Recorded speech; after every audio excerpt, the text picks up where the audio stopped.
Olá, alunos do primeiro M3, primeiro M4, primeiro M5. Espero que estejam bem. Essa semana, retomamos as nossas atividades, tanto presencial quanto remota. Nesse momento, eu apresento a vocês o tema para essa semana: taxas, índices e coeficientes estatísticos. Dentro desse tema, abordaremos as unidades de medidas e a ordem de grandezas. Mas o que isso significa? As unidades de medidas, elas estão presentes no ato de medir. Necessidade de uma padronização de unidades de medidas e o Sistema Internacional de Medidas. As medidas envolvidas na informática, as medidas de informação, unidades que são compostas por outras unidades de medidas e algumas de suas aplicações.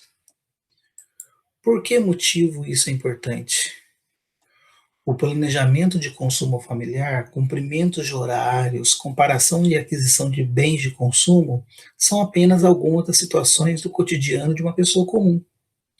Em todas elas, unidades de medidas, estimativas ou medições precisam ser conhecidas, manipuladas ou obtidas.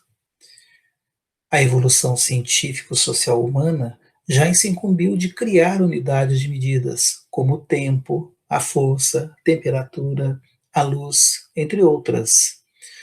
A pesquisa e a criatividade demonstram que a geração de novas tecnologias ou novos olhares sobre os processos tendem a necessitar de novas unidades.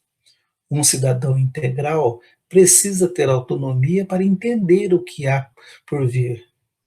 E nesse contexto que se desenvolve o nosso estudo.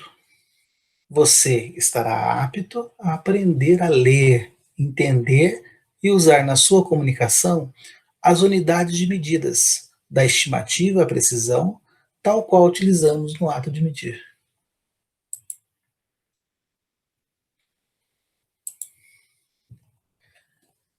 A análise histórica do ser humano, seus hábitos, desenvolvimentos sociais e tecnológicos revelam em vários momentos uma necessidade em estabelecer uma referência para contar objetos e medir. Cada um de nós, desenvolvendo nossas faculdades num ambiente que já tem diversos desses referenciais estabelecidos, vemos com muita naturalidade muito desses referenciais de contagem. Quando bebês, nos vemos obrigados pouco a pouco a aprender a dormir, mais no horário em que o céu aberto está mais escuro. Temos a necessidade de certa quantidade de alimento em períodos específicos. Vemos nossos responsáveis nos pesando, nos medindo e reagindo com alegria ou tristeza de acordo com a análise especializada desses dados. Ou seja, na atualidade, nossa entrada na vida já vem carregada de contagens e medidas. Dessa forma, vamos analisar um problema, uma situação-problema, para iniciar os nossos estudos. Qual é a medida? Então, analisemos uma situação-problema. Após uma consulta médica, uma pessoa é orientada a manter alguma atividade física regular. A médica foi bem específica. Caminhe 3 quilômetros por dia, com tênis adequado, roupas leves e se hidratando. Ora, quantas voltas são necessárias na pista da praça para cumprir a recomendação médica? A pessoa se prepara e vai até a praça. Chegando lá, se depara com um problema. Como saber quantas voltas são necessárias na pista para cumprir a recomendação médica? Como essa pessoa, sem nenhum instrumento de medida, poderá seguir a indicação médica? Para responder a essas perguntas, algumas ideias podem surgir, como o comprimento da pista, a medida dos pés da pessoa, o tamanho dos seus passos, podendo utilizar quantas vezes um objeto cabe em uma volta. Pode chegar à conclusão de que o mais adequado para se fazer isso é utilizar seus passos. Mas como os passos nem sempre são iguais, pode pensar em utilizar uma média para seus próprios passos, em 3 ou 4 tentativas. Além disso, pode haver uma diferença quando se consideram outras pessoas para realizar as medições. Nossa reflexão nos leva a pensar que precisamos de uma padronização na unidade de medida. Muitos outros problemas nos levariam a pensar da mesma forma, ou até descobrir outras maneiras de encarar uma situação-problema. Em nossas vidas, estamos cercados por informações numéricas, que geralmente possuem uma certa natureza, ou seja, estão acompanhadas de uma descrição. Isso tudo nos revela que o estabelecimento de um padrão representa uma única opção quando existe a necessidade de estimar, fazer o registro dessa estimativa ou comunicá-la para outras pessoas, seja para informar, planejar ou negociar.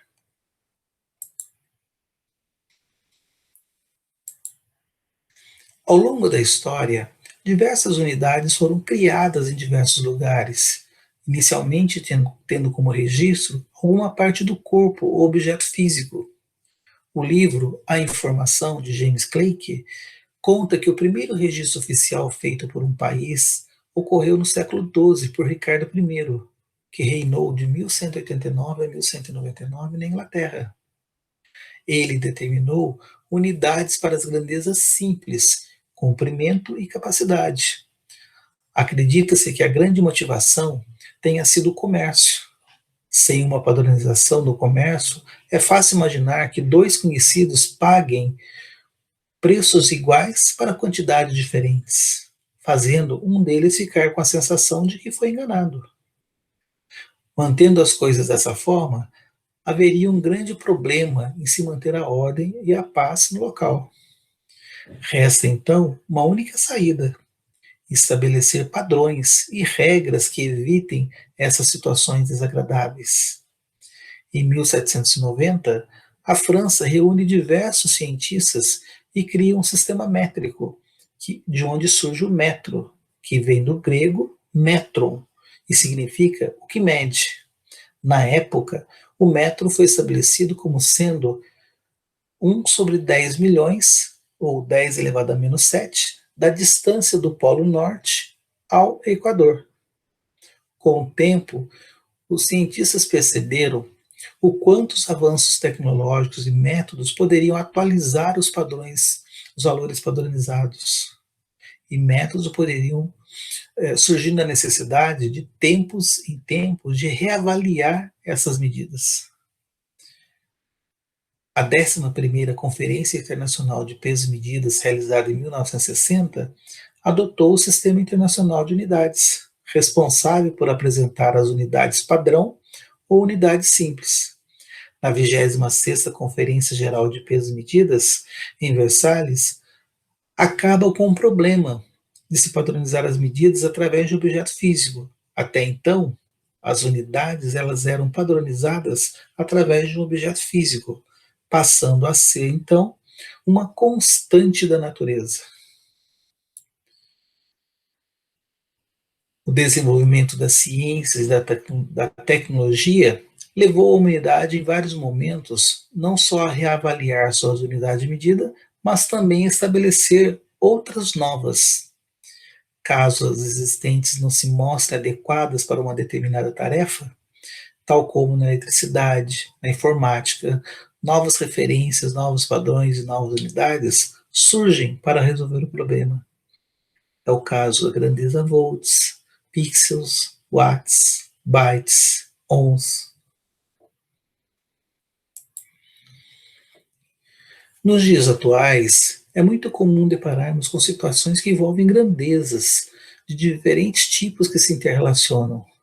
Quando estamos numa estrada, lidamos com velocidade, que relaciona certa distância percorrida por unidade de tempo.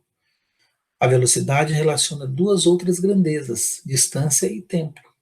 Dizemos que a grandeza velocidade é composta por duas outras grandezas. Em situações cotidianas, em diversas ciências, como a física, a biologia e a sociologia, esbarramos em grandezas compostas de outras grandezas e que podemos muito bem explorar.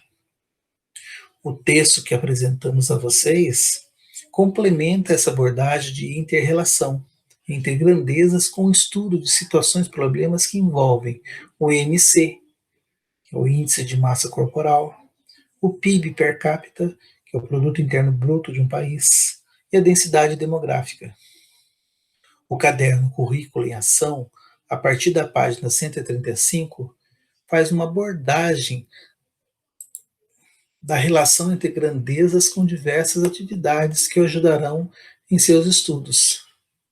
Ao final do texto, que anexamos na aula 4 da Google Classroom, sugerimos as atividades que você deve realizar antes de responder ao formulário avaliativo da semana. Então, bons estudos, mãos a obras, utilize o caderno Currículo em Ação e o caderno Aprender Sempre.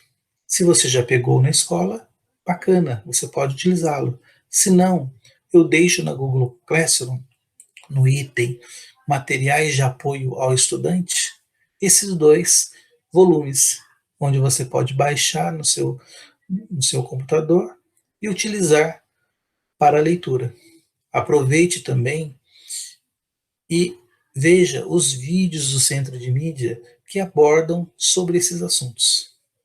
Boa semana, bons estudos e não esqueçam de realizar as sequências digitais e a AP na Secretaria Digital.